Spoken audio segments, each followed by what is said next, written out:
မင်္ဂလာပါရှင် Sufilo Channel လေးကနေပြီးတော့ကြိုဆိုလိုက်ပါရစေဒီတစ်ပတ်မှာတော့မိတ်ဆွေတို့အတွက်အနံ့အရသာနဲ့ပြည့်ပြည့်စုံတဲ့ဝတ်သားကပတ်ချက်လေးကိုတင်ဆက်ပေးလိုက်ပါရရှင်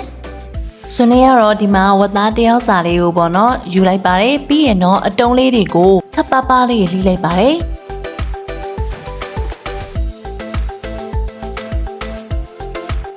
လှီးထားတဲ့ဝတ်သားလေးတွေကိုနုတ်နုတ်ဆင်လိုက်ပါမယ်ဒီတိုင်းချက်လိုက်ရပါရဲ့နော်ဆွနေရတော့နုတ်နုတ်စီမိချစ်တာလေးပို့ပြီးသဘောကျလို့ပါရှင်ပြီးတော့ရင်တော့ဇလွန်တစ်လုံးလေးကိုထည့်ပြီးတော့စားအချိုမိုးတို့နဲ့ထည့်နေပြီးတော့အရသာနှစ်ထားပါမယ်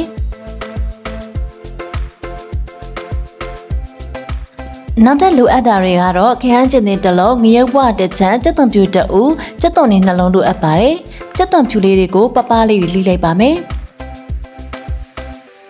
ကြက်သွန်နီလေးတွေကိုလည်းနှစ်ချမ်းလေးချမ်းပြီးတော့ဆွနဲ့အခုလှီးပြထားတဲ့အတိုင်းပဲအနေတော့အကွင်းလေးလှီးလိုက်ပါမယ်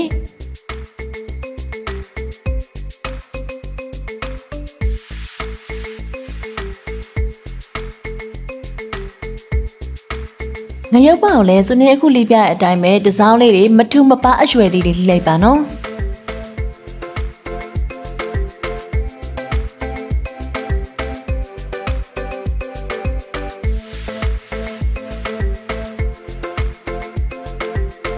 အခုတကခရမ်းကျန်သေးကိုလည်းနှစ်ချမ်းချမ်းပြီးတော့ဆွနေလှီးပြတဲ့အတိုင်းပဲအကွင်းလေးတွေထူထူလေးလှီးပြရမှာပဲဖြစ်ပါတယ်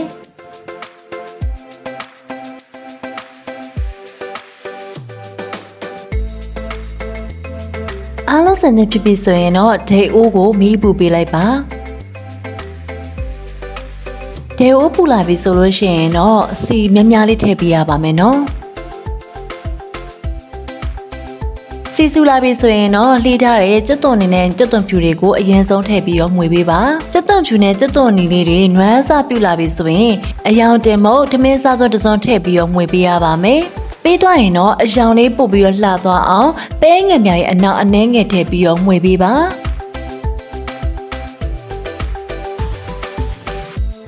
အနက်သင်းလေးဖြစ်လာပြီဆိုလို့ရှိရင်တော့နုတ်ဆင်ထားတဲ့ဝတ်သားလေးတွေကိုထည့်ပြီးတော့မှွေပေးရပါမယ်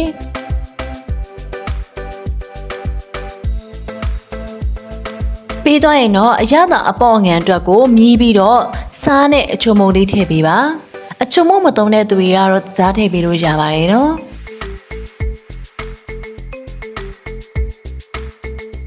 ဝတ်သားလေးတွေကြစားပြုလာပြီဆိုရင်တော့လှီးထားတဲ့ခရမ်းကျင်တဲ့ငရုတ်ပွားတွေကိုထည့်လိုက်ပါပြီးရင်တော့မှွေပေးရပါမယ်ခရမ်းကျင်တဲ့ငရုတ်ပွားလေးတွေကလည်းနွမ်းလာပြီဆိုလို့ရှိရင်တော့တရုတ်မဆလာကိုဖြူပေးပါ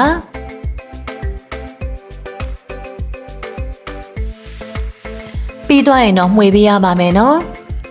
ခရမ်းကျင်သီးလေးတွေငရုတ်ပွားနံလေးတွေနဲ့တရုတ်မဆလာနံလေးတွေမှွေးပြီးတော့ကြိုင်လာပြီဆိုရင်တော့အရန်ကိုမှစားလို့ကောင်းတယ်အနံလေးကလည်းမှွေးနေတဲ့ဝတ်သားကပတ်ဟင်းလေးရပါပြီရှင်ဆွနေကုတင်ဆက်ပေးခဲ့တဲ့ဟင်းချက်ဗီဒီယိုလေးကိုကြိုက်နေတဲ့ဆိုလို့ရှိရင်စုရဲ့အခုဗီဒီယိုလေးကို like လေးလုပ်ပြီးတော့ channel လေးကိုလည်း subscribe လုပ်ပြီးတော့အားပေးခဲ့ပါအောင်ရှင်